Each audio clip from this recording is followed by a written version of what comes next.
Welcome to the Energy Capital Podcast. I'm your host, Doug Lewin. My guest this week is Charles Hua, the director of Powerlines.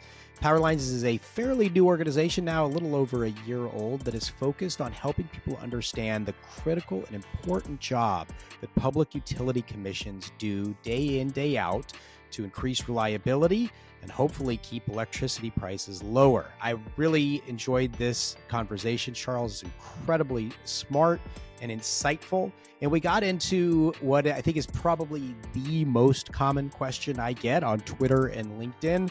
Sometimes questions, sometimes arguments about why electricity prices are going higher. Spoiler alert, it is not because of renewable energy. It's because of the increased costs on the transmission distribution system, particularly on the distribution side.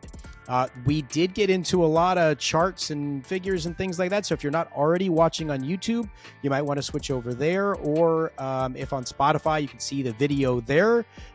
You should be able to see those charts, which I think really do, and graphs, which really do tell a story. If you want to watch it on YouTube, Doug Lewin Energy is the channel. You can find me there. This is a free episode of the Energy Capital Podcast. It is not free to produce.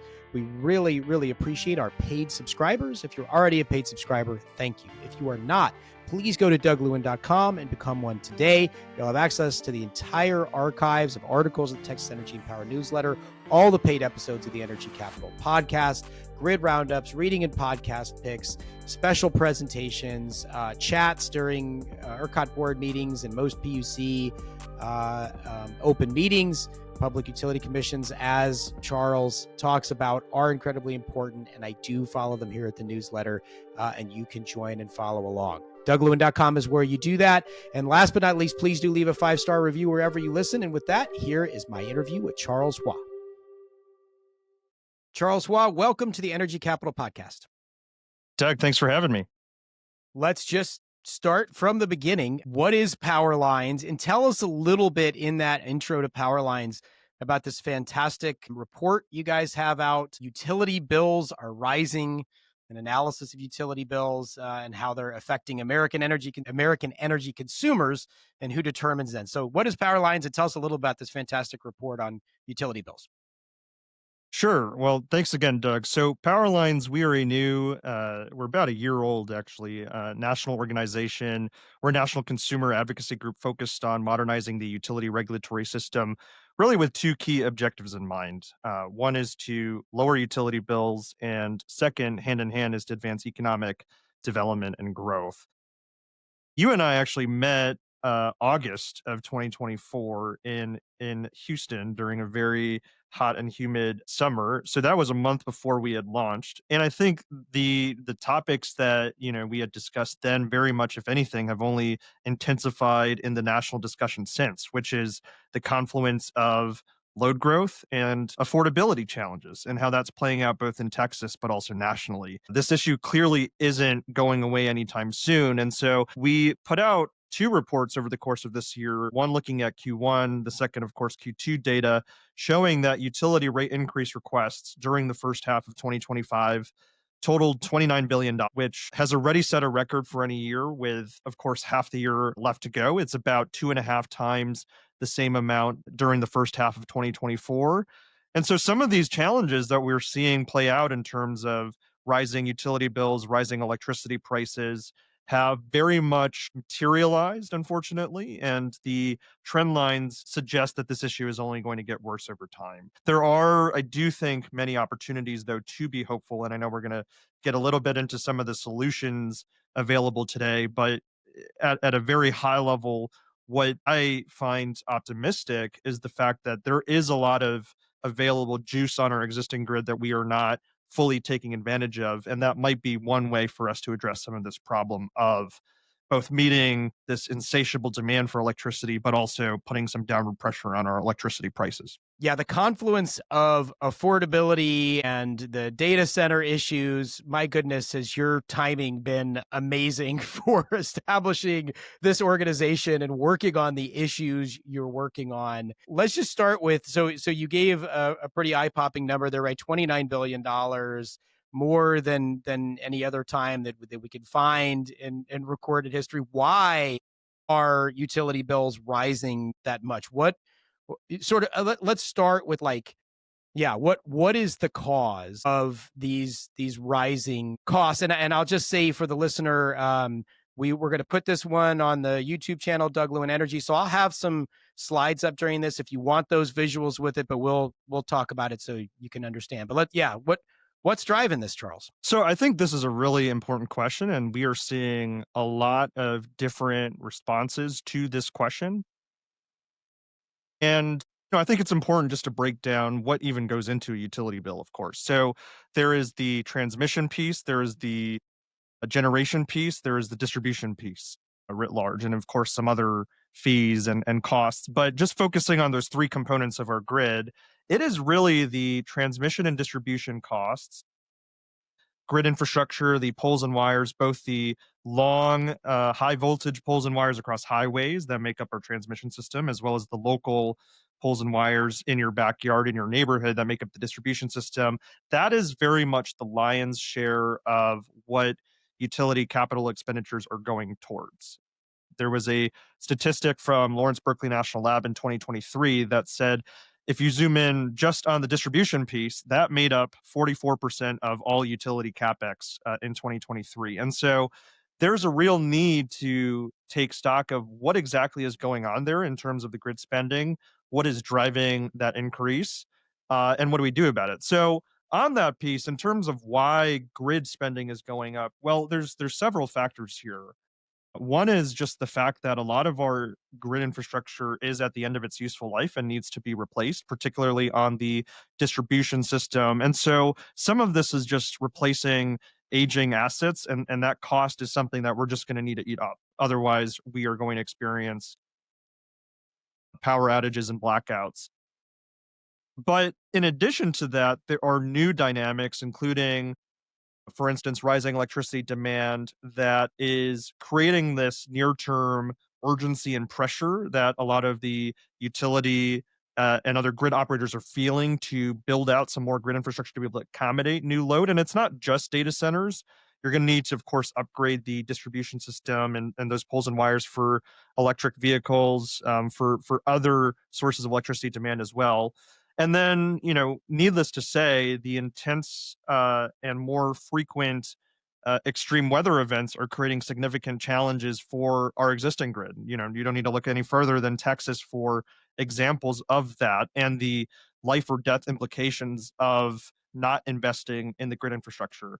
So these are very material contributors to this challenge. And what you're seeing in this graph here is that really in the last 3 to 4 years, this issue of utility rate increase requests really picking up. It's as you can see here, almost tripled, doubled certainly since the start of the decade. And so when you then look at that figure in 2025 around utility rate increase requests in the first half being at $29 billion and this trend showing no signs of relief, I think it really does raise questions around how can we better scrutinize these costs and make sure that on a dollar for dollar basis, any investment that we do make is ultimately benefiting consumers at an even higher clip than what we're spending into the system. Charles, I can't tell you how many times I see in Twitter and LinkedIn comments and all of that, oh, renewables, you keep saying renewables are lower cost, but how come my bill keeps rising? I want to put a finer point on this. The bills are mostly, and it's not entirely, and it's never, it's a complicated confluence of different things. But to make it as simple as possible, the biggest driver is the T&D system, transmission and distribution. And among those, correct me if I've got this wrong, distribution is actually driving those costs higher faster than even transmission. So if you're ranking them, it's like distribution, transmission, then a bunch of other things, 3, 4, 5, 6 below that. Is that accurate or That's no? right. That's Okay. right. And you wouldn't necessarily come to that conclusion if you're just looking in the news around debates over generation. Is it clean energy? Is it fossil fuels? Frankly, the data shows that really generation is not what's driving up bills. It's really the transmission and distribution piece. So I do think that that level setting around the facts of what is contributing to these rate increases is critical. Yeah, absolutely. All right. So, and we kind of know this, and your reports break this down really well because there are different types of utilities, and this is a really important thing to talk about for Texas. In Texas, we have lots of different kinds of utilities, right? There are transmission and distribution utilities like Oncor and CenterPoint, AEP, TNMP. Those are regulated monopoly poles and wires companies within the competitive areas. Then we also have municipal and co-op utilities within ERCOT. We have vertically integrated utilities outside of there. And as if that wasn't complicated enough, then there's gas utilities, right? And so gas utilities in Texas, different, most states have the PUCs regulate all of this. Texas has the Railroad Commission regulating gas utilities.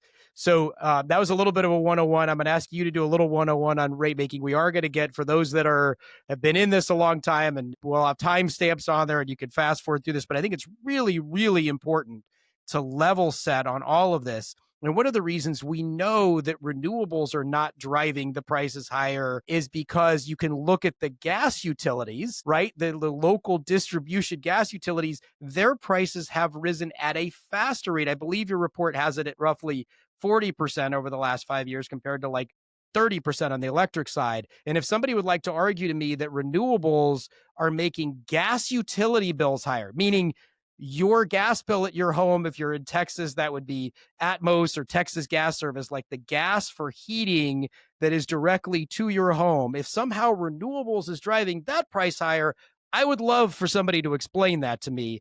That is one data point that kind of proves this, but you guys are in the data. What else are you relying on to show that it is distribution and transmission and not renewables that are driving up bills?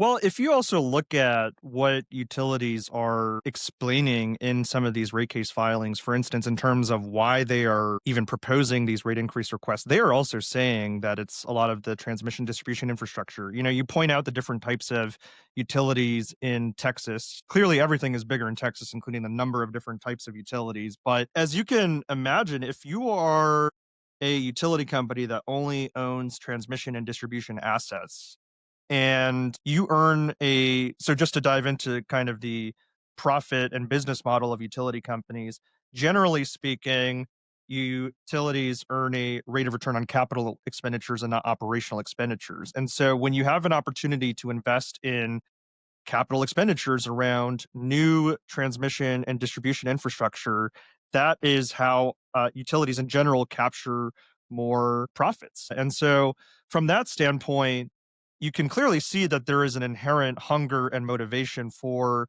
those utilities to invest in new transmission and distribution. Now, to be absolutely clear, I think as we laid out, the need for those investments is clear, especially clear in a state like Texas that is unfortunately grappling with some of these reliability concerns and these, increasingly intense hurricanes and other extreme weather events. At the same time, we ought to take a look, given some of these affordability pressures of, well, how do we minimize just the amount of new capital spend that we're doing and maximize the efficiency from the existing grid that we have on the transmission system? How do we, take them not just a look, but really accelerate our action on grid enhancing technologies across the whole spectrum? And I know that Texas has advanced some measures on that front that are quite promising. And then on the distribution system side, there's a whole slew of both policy and technology interventions, and I'll get into them later. But the notion of energy efficiency as sort of something that maybe in the last couple of years has lost the shiny appeal that I don't know if it ever had that shiny appeal, but it certainly ought to be a solution that we take a much closer look at now, especially when the need for electrons of all sizes, shapes, and colors, although I think they're the same size, shape, and color, but of all different getting electrons on the grid now via efficiency is one such way that we don't need to just overinvest in new capital infrastructure that's ultimately going to flow through consumers' utility bills. And again, we're going to need some of that. The rate at which those bills increase is going to be quite important going forward as these affordability challenges intensify. Yeah, so you've just teed up so many of the things I want to talk to you about, including the OpEx versus CapEx and energy efficiency. We're gonna get into all of this, Before we move away from this, though, I do just want to show this is another, and again, this is from the Powerlines report. We'll have a link to it in the show notes, but if you just Google Powerlines, utility bills are rising, it'll come up. This is from there. What this shows for those that are just listening is the wholesale electricity prices are basically flat across the last 15 years. There's a huge spike in 2022, and you'll correct me if I've got this wrong, but I'm pretty sure that's the Russian invasion of Ukraine driving gas prices higher, and that looks like an outlier. It looks like a particular event that was driving wholesale electricity prices higher. Texas had an increase that year for sure, but probably not as extreme as this is a US number. But basically, if you look at 2010 and 2025, if I'm looking at that right, Charles, it actually looks like 2025 is lower. I don't know if you've inflation adjusted or anything like that. You could talk about that. But basically, like lower wholesale electricity prices 15 years later, what could you think of that has actually gone lower in the last 15 years? But meanwhile, retail residential electricity prices are up significantly. This is a US average from 12 cents rather kilowatt hour all the way up to 16 or 17 cents. Anything else you want to say about this particular chart from your report? Yeah, I think this chart actually, or this pairing of charts is really important because you can see certainly on the right, the retail residential electricity prices, they've only gone in one direction. It is it has only increased that line right there.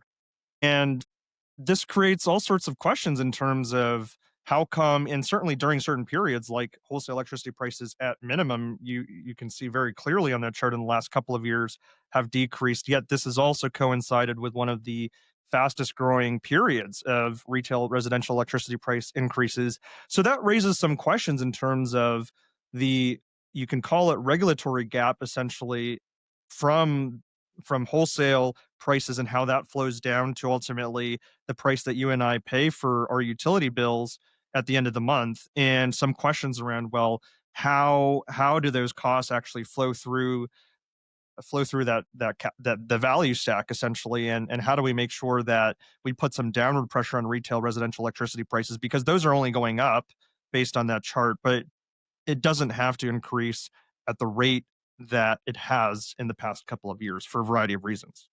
Yeah, that makes sense. And I also just want to show this one. This is also from the report, and what this one shows is it's kind of a heat map of the average US monthly electric bills by state. Texas kind of pops out at this one. It's not the very highest electric bills in the country, but it's in the top, quartile.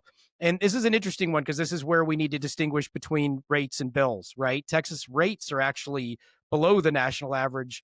Our bills are actually above the national average, and that's a function of it's a really hot state. And so we use a whole lot of air conditioning, and that's 1A. 1B, not to be lost, is we do a lot less energy efficiency than other states. So there's a whole lot of energy waste that is going into these very, very high bills. Anything you want to say about this one? And then we're going to pivot and talk rate making 101 and all that good stuff.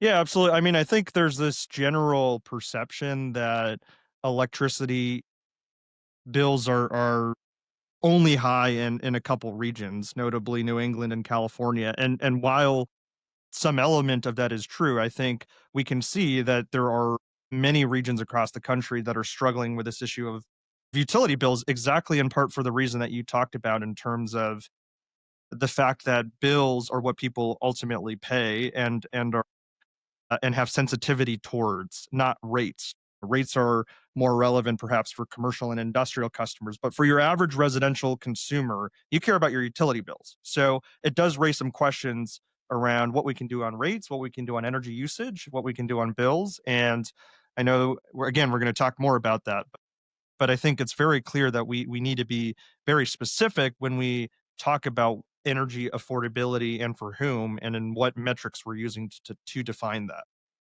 I also want to point out that in Texas, we just had a slide up that showed the average US, rate is something like 16 cents.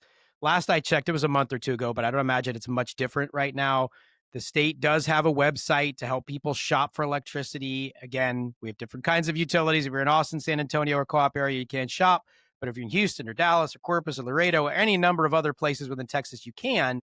And you can typically find 13, 14 cents on there. You want to be careful, read the fine print. Some of them have a minimum usage. There's all sorts of gimmicks out there. I have done a couple of podcasts with retailers like Base Power and Octopus that are offering different kinds of rate structures, including things for like EV owners. I think some of the big ones, the TXUs and Reliance and that, have some interesting rate offerings as well. And I bring that up, Charles, because one of the most striking things to me in your report was the polling or survey work you did. And I believe the number was, I should have written this down before we started, but something like, was it 2 out of 3 or 4 out of 5 customers felt like they didn't have control over their bills. Like it was Exactly. happening to them and they didn't feel like there was anything they could do. And that's really where both energy efficiency and retail choice and maybe some other things, maybe you can talk about that. Like what are some things that exist now and maybe could exist through some policy change that would give customers more control over their bill? So this I think is really important, right? Because so the exact stat was that 4 in 5 Americans, which was a consistent number across Democrats, Republicans, and independents, feel powerless over rising utility bills. And I suspect that there are a few reasons for that. One of which is that unlike many, if not any other product that you consume on a regular basis, the month to month fluctuations and volatility are very pronounced and confusing for a lot of folks. There's also very oftentimes limited visibility in terms of what's actually driving those costs. To the extent that that's spelled out on a utility bill, a lot of people certainly, how should we expect everybody to know what a fuel adjustment charge or a transmission charge or a delivery charge is? It's not like it's explained on the bill. And there's also very few products where you know how much you're paying for it as you're consuming it. So I think there's something that's fairly distinct about electricity and gas as a consumer product that somebody consumes that makes this a particularly frustrating expense. You know, there's certainly more expensive items like rent, for instance, but I think as the egg price news cycle showed, it's not necessarily just the most expensive thing that leads to the most frustration. And why that matters is on a going forward basis, if there's going to be all these utility rate increase requests and there's not a commensurate effort to make sure that consumers actually feel represented in the process and the decision making and the outcome, and they know what the PUCT and ERCOT is, and they know what's actually driving these costs, then there's a huge risk that there's going to be consumer backlash where folks will simply not want rate increases of any level. And I think there's an extreme version of that where then we don't invest in any grid infrastructure, and that's not good either. And so I think that what this does mean is that there's an urgency to make sure that on a going forward basis, as the set of constraints around our utility regulatory system and grid infrastructure build out become more and more constrained, that we actually center consumer interest in all of these decisions going forward. All right, cool. So we're going to back up one step because we're going to come back to participation. Let's do the real quick rate making 101 though. A lot of people know this, but I think it's always good to have a refresher. And you're an expert, Charles, and you're a great communicator. I appreciate this very much about you because this is hard stuff to explain. But let's talk about. You started talking about this a little bit earlier.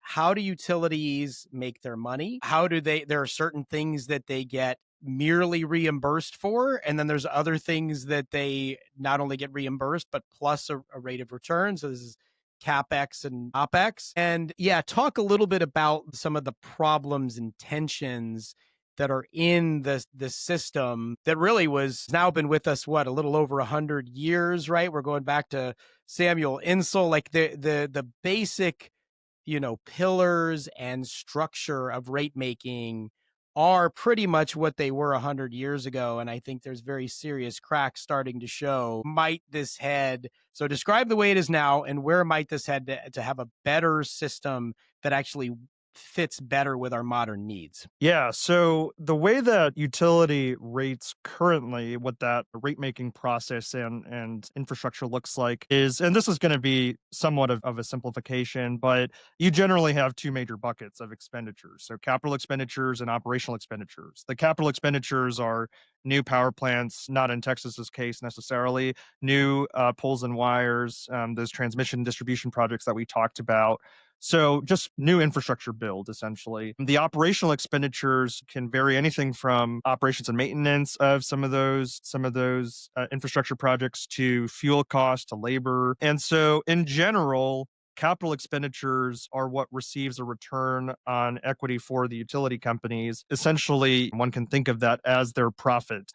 And that metric is really important for utilities and investors because that essentially determines if you're an investor of the utility, you want the number to be higher because ultimately that is in some sense what return you can expect for investing in the utility company. And the operational side, you need to prove, you being the utility in this case, need to prove that those costs were prudent, they're just and reasonable, that they were incurred and you're not just, passing off any type of cost. So there's some level of scrutiny involved, but in many cases, generally, as long as there's some level of reasonable defense for those operational expenditures, you use the word reimbursed. Essentially, you'll get cost recovery or reimbursement essentially for those costs. I've actually seen in some cases, like I think it was New York, where a utility started offering Ozempic as part of its employees' healthcare benefits, and that actually made its way into the rate case in terms of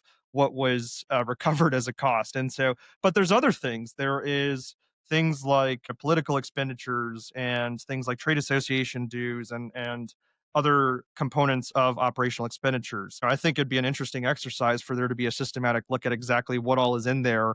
But the point is that utilities are really focused on the capital piece because that is where they earn a return.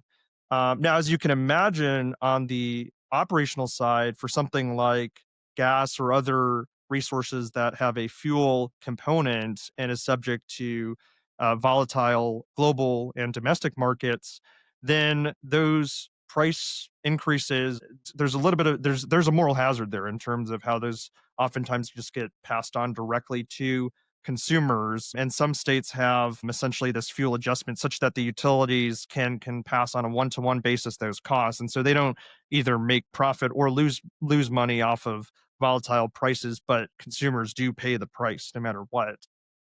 But going back to the capital piece, this is why, in the case like some of the utility companies that are seeking rate increase requests, like Oncor, that are on the T&D side, why the notion of spending more capital on transmission and distribution and infrastructure is very exciting, is because that does represent an opportunity to earn that rate of return on that increased capital that comprises the rate base for utility companies. Charles, what are we seeing around the country in terms of returns on equity, ROE, right? So this is when you're talking about the capital expenditures, and this is generally where the utilities get excited because they can earn their return there. What are you seeing around the country as far as like a range of those? And is there some kind of I'm not asking for you to know this like perfectly, but like kind of roughly, and where is the median that you're seeing? Yeah, it's been hovering around 9 to 12%. We have seen in a couple states, definitely recently, some rate case requests land on the higher end of that spectrum. And so there has been more analysis around what a healthy return on equity is for utilities that can still ensure that utilities remain financially solvent and can attract capital from Wall Street shareholders. But in general, it's hovered around 9 to 12%. And I want to just drill down a little bit more. We're going to talk about Oncor in just a minute because that is an active rate case in Texas right now, and I do want to dive into that a little bit. But I want to just give a couple examples for the listeners of like the different kinds of OpEx versus CapEx. So in many of the listeners of this show are in Houston. Houston last year over the summer with Hurricane Beryl. Several 100,000 people were without power for a week. One of the things that emerged from the hearings after that, there was a hearing at the Senate, by the way, where they talked quite a bit about different kinds of performance-based regulation, which we'll talk about in just a minute. A lot of senators were very interested in trying to figure out how to better align utility incentives with the outcomes that their customers want and expect and deserve. But one of the problems that was cited a lot both at the commission and in the Senate hearings. And there was a commission hearing that happened in Houston, by the way. I want to talk about that too. Spreading commission. I know this was in your report of like commissions don't have to meet. Actually, I think you brought that up. I think I've heard you speak on a podcast. Volts. David Roberts is a great one. If people don't get enough of Charles Hua from this one, go listen to the Volts podcast, which was a great one too. And you talked about how typically commissions don't get out of their own cities. This was the first time in a quarter century, to the best of my knowledge, they got out of Austin. They went to Houston. One of the things that came up over and over again in that hearing in Houston, and I listened to all 8 to 10 hours, whatever it was of it, was vegetation management. They were not trimming the trees well enough. And the hurricane came through, it was a category 1, but that caused widespread outages. Vegetation management is an operational expense. The utility does not earn a return on equity for trimming trees. So they have this sort of bias. And I want to be real clear. There are some things utilities do that I think are downright nefarious, and we can talk about those things too. I don't think this is necessarily a nefarious one. This is just like all regulation is incentive regulation, and their incentives are to spend more on capital and less on operational expense. I'll give one more example that I think makes this really clear. During Hurricane Beryl, their outage tracker, CenterPoint's outage tracker, famously failed. People were using Whataburger app to figure out where there was power, because where the Whataburger was open, they knew that there was power in that area, or power was coming back in that area, as it were. CenterPoints didn't work. Part of the reason is they were trying to house the servers themselves, because that's a capital expense. If they had done it in the cloud with somebody that would have had much better uptime, that becomes an operational expense. I think that is as clear an example of the problem here. And some may quibble and say that's not exactly the way it was, but the point is, the illustration of that should bring home to the listener, like, there's a problem here. If you are driving utility to spend more and more on capital, you need to have a system of regulation that drives to the outcome, not to the kind of dollar that you're spending. I totally agree. I mean, and I will flag that I have used that Whataburger map in many presentations and talks that I have given since, because I do think, to your point, it is a stark illustration in how the energy capital of the world, in the wealthiest country in the world, that we are relying on fast food chain maps for where there's electricity. I think that's a pretty stark dynamic there. But to your point, I think this is something that is certainly not expressed enough, which is that all regulation is incentive regulation. We are, whether intentionally, creating what I like to say capital I incentives versus lowercase I incentives, in terms of the capital I incentives being that ROE, being the rate base, what goes into all of that, and the lowercase I incentives also being things like regulators asking the right questions and doing their jobs to make sure that costs are appropriately scrutinized and things like that. The point is, whether or not we are creating a performance-based regulation regime or not, there are incentives at play. And I think it's very important to know what those are, because the vegetation management piece is something that has come up not just in Texas, but also in California. And frankly, as the risk of wildfires just significantly increases across the West, that's only going to become more and more relevant, and more regulators are slowly starting to ask those questions. But in a state like California, the question is, do we bury all of these power lines? Do we trim our trees more effectively? And so this is a very real dynamic. And I think the bottom line is, like, it's going to cost money for all of this stuff, because we do want more reliable energy. We don't want a power grid that's going to fail. Back to your point about defining and being very crystal clear about what the outcomes are. I think affordability and reliability is something that everybody should, should agree on. I think is something that everybody has agreed on. Unfortunately, as we're seeing across the country, in many cases, neither are being met. And so I think it really calls into question, is this utility regulatory paradigm, as presently constructed, working the way that it should be, if we are ultimately keeping the end user in all of this in mind, that being the consumers. And that's the residential consumers, that's the small business consumers, that's the commercial consumers, that's the industrial consumers, that's the whole spectrum of consumers. Everybody wants affordable and reliable energy.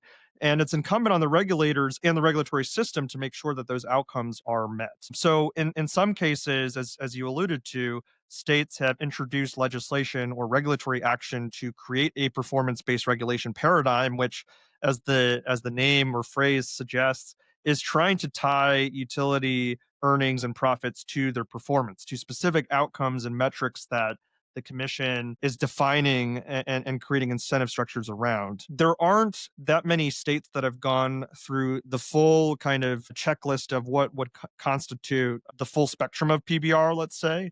That includes things like performance incentive mechanisms, multi-year rate plans, et cetera, where there's multiple components and different ways to define that. Sometimes you can have too many metrics, sometimes you can have too few metrics, sometimes there's concerns about loopholes or gamification of metrics. But I think the bottom line is, regardless of what the exact solution looks like in any given state or utility or PUC territory, that it's critical that we keep those end outcomes in mind, which is affordability and reliability.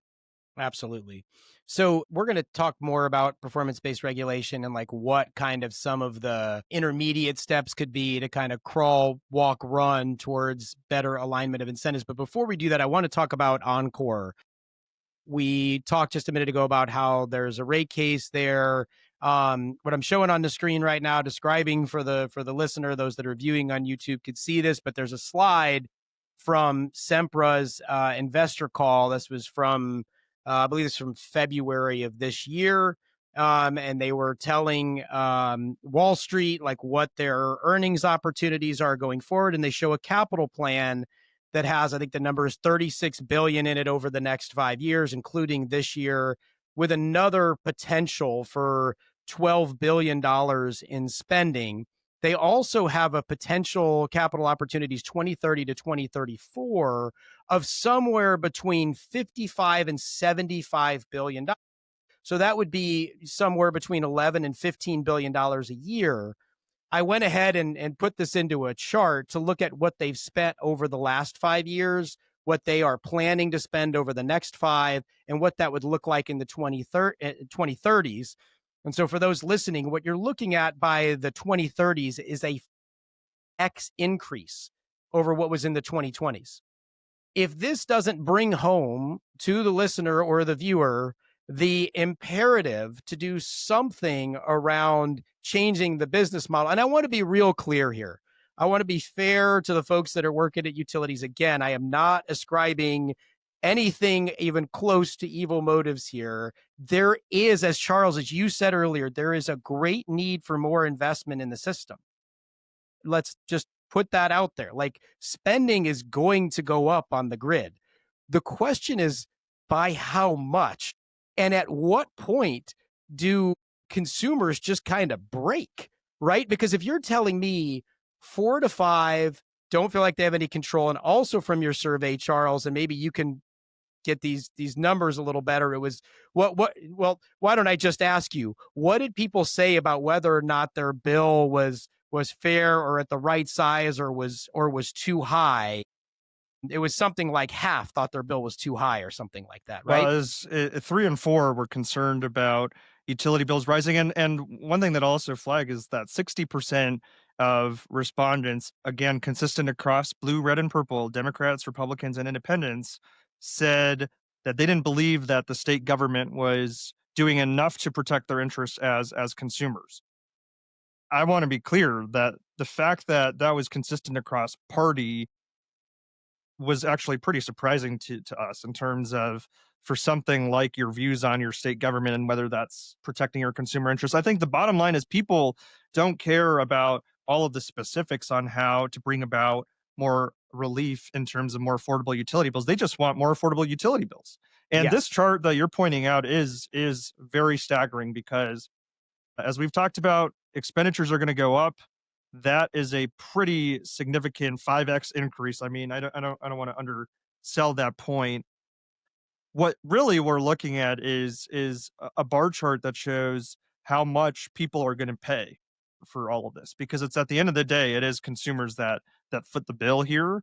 And so I think it's a sobering forecast of what things could look like. And there are, not to make this too gloomy, there are thankfully solutions that exist today that are cheaper today that we can deploy today that can put some downward pressure on those bars, and with the idea that, hey, if we can spread out those costs over more consumers such that the numerator of electricity prices being those capital expenditures and the denominator being It's a huge point. consumers that we're serving, it could actually decrease. So like that is on the table, but we are far from that scenario right now for a variety of reasons that we've gotten into and can continue to get into during this episode.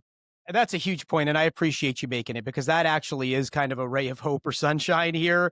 Well, sunshine, we've got a lot of renewables in Texas, and that is going to put some downward pressure because renewables are putting downward pressure on the generation side. But on the T&D side, the transmission distribution side, you're absolutely right. As you do get additional large loads and things like that into the system, if the system of transmission distribution cost allocation, which is something the commission is going to be taken up this year. If that's done right, you could see those costs spread over more entities, and at least maybe that wouldn't cause prices to go down, but could at least relieve some of the pressure. But Charles, this is, I think, a good lead in to what I think is one of the most important points, and I think is really, at least as I perceive it, at the heart of Powerlines. And maybe you speak to whether that's true or not and how you guys are working on this. But like, how is the public engaged? Because I can tell you for a fact, as somebody that has worked in this space for decades, I still find these utility convenings very, very difficult to follow because there are rate cases every 4 years, but that in between there are DCRFs, the distribution cost recovery factors, which is basically just a way to like, okay, we spent all this on the distribution grid. Let us recover that plus a rate of return. T cost, transmission cost of service, EECRFs, energy efficiency cost recovery factors, which by the way, the utilities just got $100 million in bonuses last year on $150 million in utility incentive spend.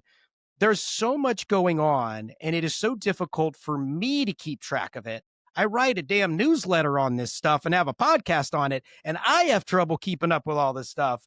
What is the average person to do? The person who's just like those 4 out of 5 that say, I don't have any control over how do they participate in these processes? And how can the state policymakers and regulators make it easier for people to participate? And before you answer that question, I just want to say this. We were just talking about Oncor, and you saw or heard about all those rate increases coming.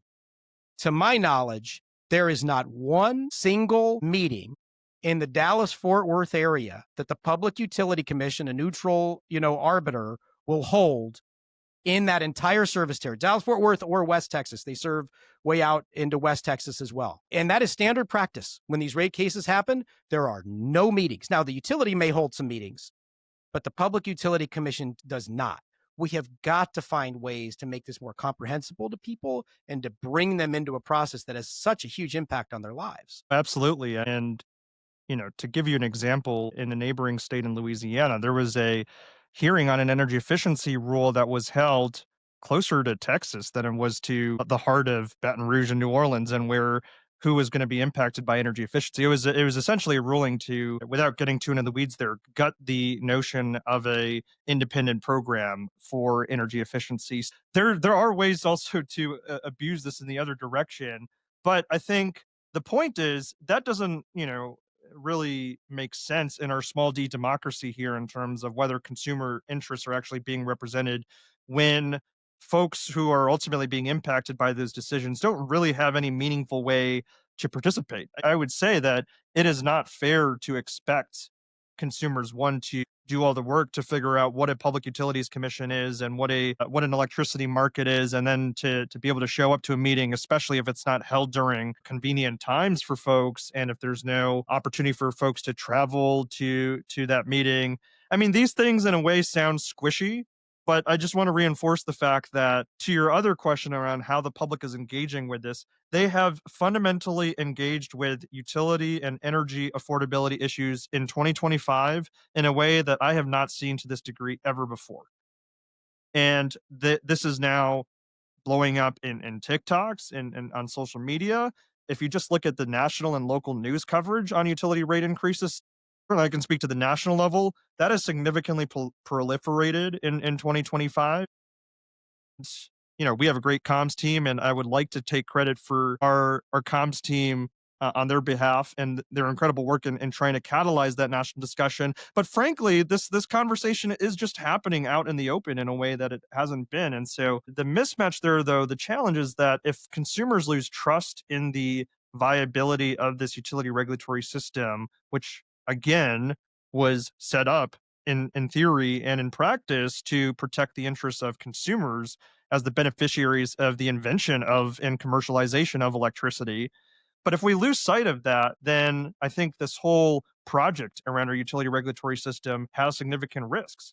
I have seen both chatter from policymakers and consumers to abolish public service commissions. I mean, like some of this is not necessarily based in and grounded in reality, but the fact that these discussions are even happening, I think, is cause for concern about the downside risks of not getting this right. And I do think that the question of creating more opportunities and accessibility for consumers and members of the public, and not just them, but also other stakeholders that have interests at play here, local governments and large Yep. corporates that have significant energy use. If we don't, create pathways whereby they can engage, or at minimum that their perspectives can be incorporated, then what are we doing? And I think that to your point there on that specific example, there is a need for public utility commissions to also be proactive about identifying which communities, Yes. consumers, and stakeholders are impacted, and then Yes. proactively go solicit that feedback and not just have this notion that, well, if they're not coming to us, then that means that they're not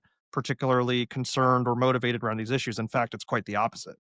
I think that's exactly right. And I think just like the commission held a meeting in Houston last year, they need to get up to the Dallas Fort Worth area and West Texas during this rate case and hear from people. And I know there's all sorts of Byzantine rules around rate cases and what could be discussed with interveners and all that kind of stuff, but they can hear from the public and take their input. They need to hear that real life experience of people. I will say, Charles, I will give some credit to Texas on a couple of fronts.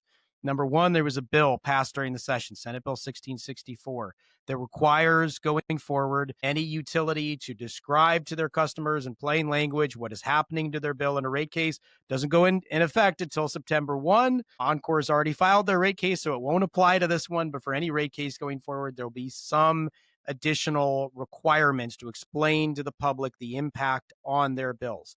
In Texas, you can put a comment into the Public Utility Commission without a lawyer. I used to work at a company where I led regulatory, and there were a bunch of states where you couldn't even comment unless you had a lawyer. That is not the case in Texas, and there is a pretty good guide on the PUC website for how to submit comments. We will link to that in the show notes for folks that, and I will put a link to the docket number for this Oncor rate case. But I think you're precisely right. Like the commission needs to do more proactive outreach. Again, I don't mean this to just be critical because they are under resourced. They do need more resources to do this. They did get additional resources in a recent session after Winter Storm Uri, and they did establish an Office of Public Engagement. We will link to that office, which I think is really an important step. But getting consumer voices more involved is really, really important. I want to talk about a couple other things that I want to talk about this, Charles, in terms of like a crawl, walk, run, because I think we were talking about performance-based regulation, and that's like you said, just as you were talking about it, I'm like, oh my God, this is really complicated. And it really is. There's no other way about it. It's just really complicated. And it's not the kind of thing that's going to happen in a few months or even a few years. That kind of thing will take time. But there are some things that we can do along the way. I want to give a couple of examples, and then I want you to either talk more about those examples or add other ones that you think would be useful for the commission and for advocates and the general public in Texas to think about. Distribution system planning would be one of those. All of these, we're talking about the data is showing us that the largest increase in utility bills are on the distribution side. How does the distribution system get planned? It gets planned internally at a utility with very, very little transparency. I would go as far as to say it's basically opaque. And so there are times where there could be a solution that a competitive provider out there could, instead of building this brand new substation, we could put out grid enhancing tech. Well, that would be like, instead of upgrading a transmission line, but like we could have distributed energy resources that would obviate the need for this new infrastructure or reduce the size of that substation. Maybe it doesn't need to be a $50 million, maybe it could be a $30 million if we put these DERs out there and those cost less than the $20 million delta. But how would you know that? If you're a competitive provider in the space, you don't know what the utility's planning to spend outside of these great big aggregate numbers that we're talking about. I think there's also a ton of, you mentioned earlier, because it's a good acronym for people to know, performance incentive mechanisms, right? There could be smaller ones that just say, hey, we're going to give you a cash reward if you achieve X. Like you're just going to make more money. Again, all regulations, incentive regulation, put the carrot out there, get that outcome. The most recent, well, when this comes out, it might not be the most recent, but the most recent podcast on the day we're recording that went out was one with Octopus Energy US CEO Nick Chassett. And we talked about, have a special EV charging rate for some of their customers that have EVs, but the transmission distribution charge is still the same, whether it's 2 in the morning and there's plenty of power, or it's 8 in the evening and the sun's gone down and we're in a period of high prices. The distribution charge is exactly the same. You could have some kind of time varying opt in kind of a rate that would be revenue neutral, not required of customers, but people could opt into it. That would give them an incentive to use more when it's cheap, to use less when it's not. Those are a few, and then the public participation. Like to me, those are all things that could happen in the next 6 to 12 months without a massive heavy lift that would make a real difference. Maybe 6 to 12 months is not realistic. Whatever. In the short to medium term, that would make a real difference. Comment on any of those you want, or add to the list with things that you think in the short and medium term might make sense in the crawl of the crawl walk. Totally. I mean, I fundamentally agree with everything that you just said. There's a couple different ways to think about near-term solutions that can provide some immediate relief. On the technological side, you listed a couple of them. I describe grid enhancing technologies, or GETs, as the ibuprofen for the grid, in the sense that it can provide some immediate near term cost relief, in that it gets more juice out of our existing grid. It can accommodate some of and meet some of this rising demand on a near term basis. Those very customers want grid enhancing technologies. It's beneficial for consumers.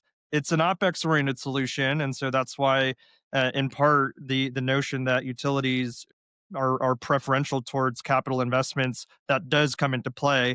But I think there's a near term dynamic where if we want some immediate relief on bills, this is one solution. You mentioned a couple others: virtual power plants, distributed energy resources. Texas, obviously, actually in many ways leading the country in those fronts, with still opportunities to further accelerate. And we also touched on energy efficiency. Why are we not taking advantage of all of the available electrons that we have on our grid? You've had Tyler Norris on your podcast. He's had, obviously, an incredible great paper with some of the other colleagues at Duke University, where ERCOT's load factor is around 53%. What that means is that there's an opportunity for more juice for us to squeeze from the existing grid, and let's do that. And then on the policy front, the two that you mentioned in particular, distribution system planning and rate design reform, are two of the ones that we would certainly champion and espouse as sort of things that states should at minimum be looking at, if not implementing, if it's right for the regulatory system in that particular state. And that's only going to get more and more important, especially around the question of distribution capex. Transmission planning is something that in general also is highly relevant in terms of taming some of the transmission costs and making sure that consumers are benefiting from new transmission investments at a national level. Some of the things that we're talking about here are FERC Order 1920, which certainly doesn't apply in this context. But there are ways for us to just continuously improve transmission planning, interconnection. And this is also an opportunity, maybe, for AI and positive AI use cases for the grid to come into play, to just speed up some of these processes as well, in terms of getting more electrons on the grid to accommodate more load, but doing so in a way that actually, again, puts downward pressure on rates, which we are very far from in practice right now. And then I think it's really important, just at a macro level, what I would just continue to emphasize is that consumers aren't really represented in the utility regulatory process right now. in a meaningful way. And I think there is a huge need and an opportunity as more and more consumers are concerned about these issues or engaged on these issues, but maybe don't know what the PUCT is or maybe don't know what ERCOT is, to understand that there are bodies beyond utilities that have a role to play here, and they should engage. They should provide public comment in some of these proceedings, because at the end of the day, it's a two-way street too. Like, for consumers to be represented, agree with you that public utility commissions in general should be resourced to be able to be more proactive in soliciting consumer feedback and input on decisions. But also, in the meantime, in the absence of that, as consumers, we all should get more engaged ourselves to the extent that we can and participate as well. Yeah, absolutely. And I would point out that in that Encore rate case, there are a number of interveners that organizations that have members. RP is an intervener. So if you're a member of AARP, you might look to get involved through that organization. Texas Consumer Association has members. They are an intervener. Environmental Defense Fund, there is a state agency in Texas, the Office of Public Utility Counsel. Obviously, most states have these. That is a residential and small commercial ratepayer advocate. So you can reach out to them. That is a state agency that exists for you if you are a residential consumer. And I would also point out there are cities. There's two different groups of cities that intervene. Now, they typically intervene looking out for the bills that the city pays, but there's no reason why they couldn't have a little bit more expanded role and look out for their citizens as well, and what their bills are. So I would encourage folks to reach out to your city and to ask if they are an intervener in the rate case. So those are just some avenues that I know it can be intimidating to, like, and obviously, like, you could put comments in, but if you're not an intervener, that comment will be seen, but it actually won't really be considered within the cases as part of that sort of Byzantine setup. So I would still encourage people to do that, to participate. One other note on this, Charles, again, I there's a lot of negativity in a lot of these conversations, certainly not on your part. You've done a great job. But I sometimes feel like Dougie Downer in these things of all showing all these charts of prices going up. But I do want to say that Texas is making progress, and I don't want to give short shrift to, like, where there are good things happening. Some of the reforms after Winter Storm Uri, there is a public comment period now on everything that comes up at the PUC. People rarely use it. You do have to come to Austin to use it. They don't give you a remote call-in option. But if you're in Austin or near, or going to be visiting Austin, or whatever the thing might be, or if, again, part of one of these organizations, you might coordinate with them to actually, because that is important. The legislature intended for the Public Utility Commission to hear more from people. It's kind of shocking that wasn't part of the normal way of doing things before, but it is now. At the beginning of the meeting, they hear general comments from the public, if there are any, and on every single docket they bring up, they've got to create that space for people to speak. So Texas has kind of taken some steps towards this. I think this is going to become just so vitally important, because, and this is where I want to get to the walk and the run. Like, what are the kind of longer term things? Because, Charles, as I've said a few times, and I'll say it again, there is this kind of tension here, because I don't think anybody can look at the grid of the United States of America and say, yeah, we don't need a substantial investment in the grid. Like, the grid needs investment. We need to put more dollars into the grid. That is a good thing. And I want to be generally supportive of that. We don't have any extra high voltage transmission lines in the state of Texas. And in countries around the world, they're putting up hundreds and even thousands of miles of these things, and we've got zero. Ohio has some. Texas, we have none. We need those, and that costs money. There's no free lunch. But we have to come up with ways to balance that, to make sure that the bills aren't rising so fast that people can't keep up with that. So part of that is what you're talking about earlier, is making sure that some of the large loads are paying the cost. But then there's some other things too. So let's talk about walk and run. I'll throw out a couple ideas. I've heard you talk about these things, but I want to get your reaction to them. And again, you can kind of add to the list. One is to potentially go to a lower return on equity, but actually make that return on equity for what's called TOTEX, instead of just paying on, I don't know if I'm pronouncing that right, but I think I am. Instead of capital expenditures being the only place you can earn a return on equity, you would earn on capital and operational expenses, which would remove that bias towards CapEx. So then you'd be more likely to spend on things like cloud-based solutions or AI solutions or grid enhancing technologies or vegetation management or any of those things that aren't earning a return now, But in exchange, you would then have to have a lower ROE overall because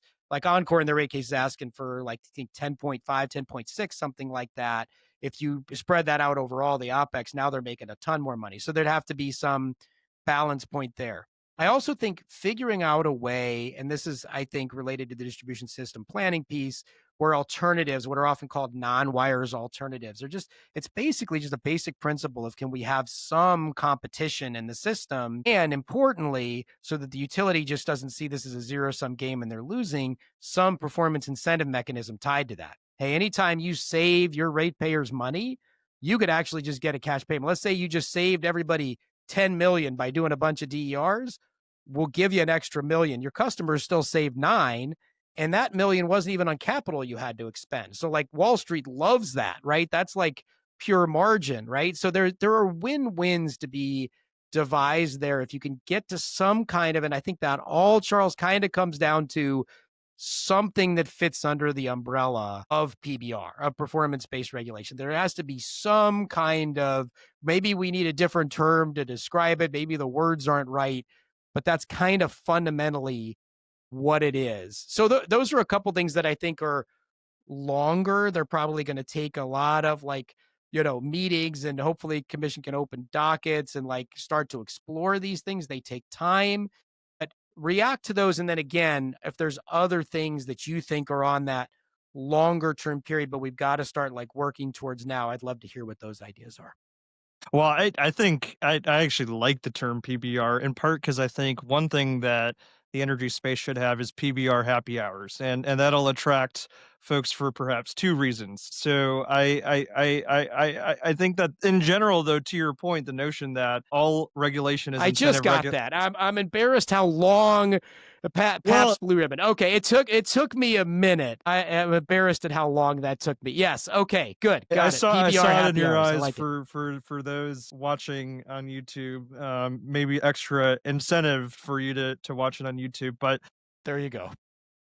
it goes to show that there's two types of people in the world: those who think that PBR is performance based regulation, and those who think that it's a beer.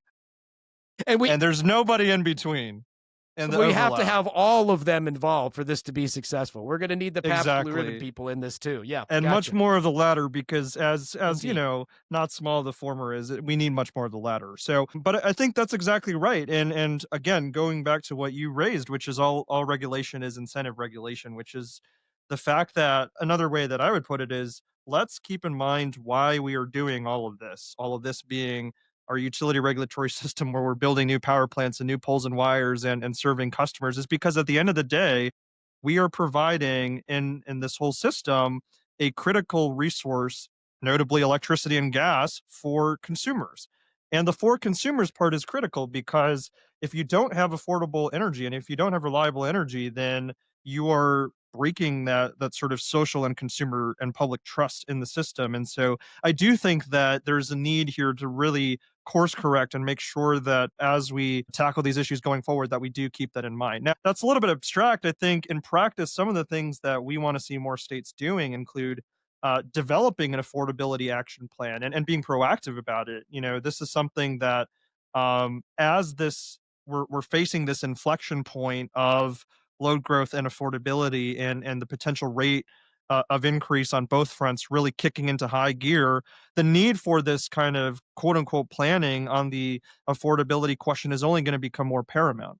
Some states have actually done a proactive job to investigate some of these questions around energy burden, energy costs, and how it's impacting consumers. This is something that, in general, the PUC could do on its own, of course, is develop a kind of just North Star action plan for how to tackle this and stagger those recommendations short, medium, long term. Part of why I say this is because the exact contents of that plan will look different depending on the state because we didn't really emphasize this necessarily, but the reasons why bills are going up does differ depending on the region and the specific profile of those drivers of transmission, distribution costs, extreme weather events, et cetera, fuel costs, just availability, things like that. So in New England, there's going to be a different set of reasons why bills are going up than in Texas. Not to mention the differences, of course, in the electricity market structures in those different places. And this is something where I do think there is a level of engagement from governors and congressmen on these issues in a way that we also haven't seen to this degree in a while,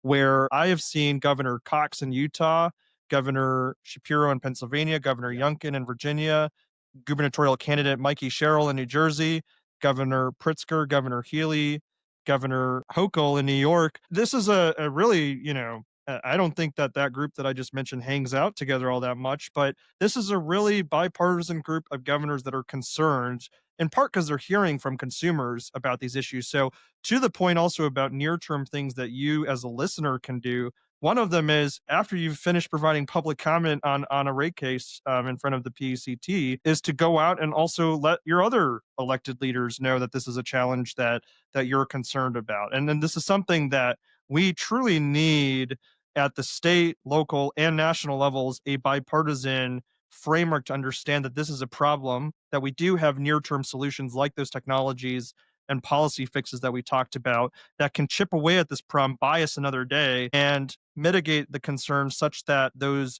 medium and long term solutions around affordability are not only going to be more feasible, but also more impactful once we do implement some of those measures. Yeah, and I just before I ask you, what I didn't ask you that I should have, I also just want to reiterate. I don't know how anybody else approaches this area, but I know from you, from having talked to you in the past, and from your reports, and speaking for myself, this is not in any way meant to be kind of an anti-utility kind of thing. Utilities are very important. I think they're going to have a very important role for a long time to come. As I said earlier, I think the investment in the grid is very much needed. I also think we're at a moment where this was a different discussion, Charles. I was having these discussions 5 and 10 years ago, 15 years ago. This is a different discussion because they can see how much investment is going to be needed. I think we might be getting to a point where utilities are looking at some of their own numbers and they have to be having the thought, can our customers actually like pay all this? Like we there are going to be opportunities for them to earn a lot of money, even in an environment where grid enhancing technologies and energy efficiency and distributed energy resources are reducing some of the need to spend. They're still going to be spending a lot. So I think we're Mhm. at like a really important moment where, not to be too Pollyannish about it, but like there is a potential win-win here. So feel free to comment on that. And also, what should I have asked you that I didn't, that you just like to add, and let our audience know like where to find Powerline stuff, where to hear more from you, or read the reports, etc. Yeah, we covered a lot of different turf here, so I don't think there's any other questions that I would have asked. Other than why is there a Jordan Love poster on the back of your wall there, which I will give him a shout out. Go Pack Go. So um, You just lost. Oh, we were talking to people in the DFW area, Charles. They were excited. They I thought am you were sorry. on their side I am. with their utility and a rate case, and then you had to do that. Maybe we can edit that part out. It's very Okay. sensitive down here, Charles. But on a more serious note, so actually, what was the question? You're good. So the question was, I was talking about how I think utilities still have Oh, an yeah, yeah, yeah, yeah, opportunity yeah. to Yeah. earn and to reduce some of their spending. Yeah, yeah. So I think that's right. I mean, I also want to be clear. Utilities are very concerned about affordability. We can look at the last 15 years in terms of why bills went up even without demand going up, and second guess, are there things that we should have done differently? And I mean, the reality is that ship has sailed. We can't go back in time. I mean, that's unfortunately the reality. What again I think this does call into question is that on a going forward basis, if we're actually motivated to solve this problem, to really take a solutions oriented approach here, the delicate balance of striking all of these priorities around affordability, reliability, and meeting these economic development opportunities, the need for us to thread that needle is only going to get thinner and thinner in terms of what is the range of prudent investments that's going to benefit all of these outcomes. And so what I do think that means is that going forward, especially in this affordability constrained environment, that utilities are, and they are doing this, is taking a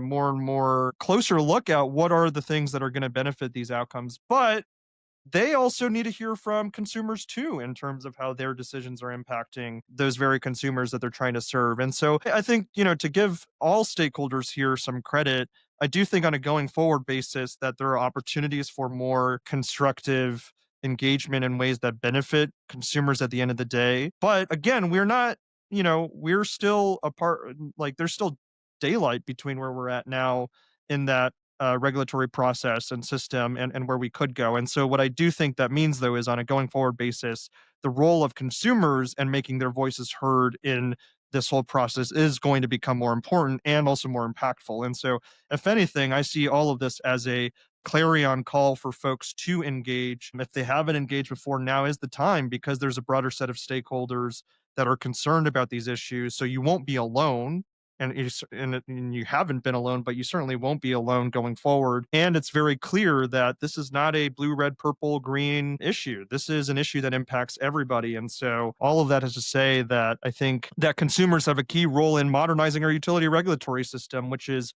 what we're all about at Powerlines. And you can find more information about our work, our focus on public utility commissions, our focus on ensuring that consumers are represented in the public utility commissions and the utility regulatory system. You can find all of that at powerlines.org.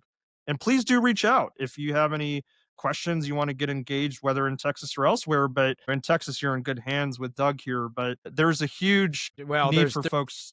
Yeah, we need more hands. We welcome all the different groups and organizations and people. So do reach out. Sure, reach out to me, but reach out to Charles too. I think the timing for this organization, Charles, is perfect. You kind of sensed a moment. I think you're doing a great public service with this, because there is not enough attention on public utility commissions and utility regulation. It's a really important issue, and you guys are doing a great job of it. So powerlines.org, we'll put some links in the show notes so people can find you. But yeah, anything else you want to say? No. Thanks, Charles. I really appreciate it. This was great, and looking forward to following your work and continuing to share it through the newsletter and the podcast. And yeah, thanks again. Thanks, Doug. Appreciate it. Thanks for all your work. Thank you. Thanks for tuning in to the Energy Capital Podcast. If you got something out of this conversation, please share the podcast with a friend, family member, or colleague, and subscribe to the newsletter at douglewin.com. That's where you'll find all the stories where I break down the biggest things happening in Texas energy, national energy policy, markets, technology policy. It's all there. You can also follow along at LinkedIn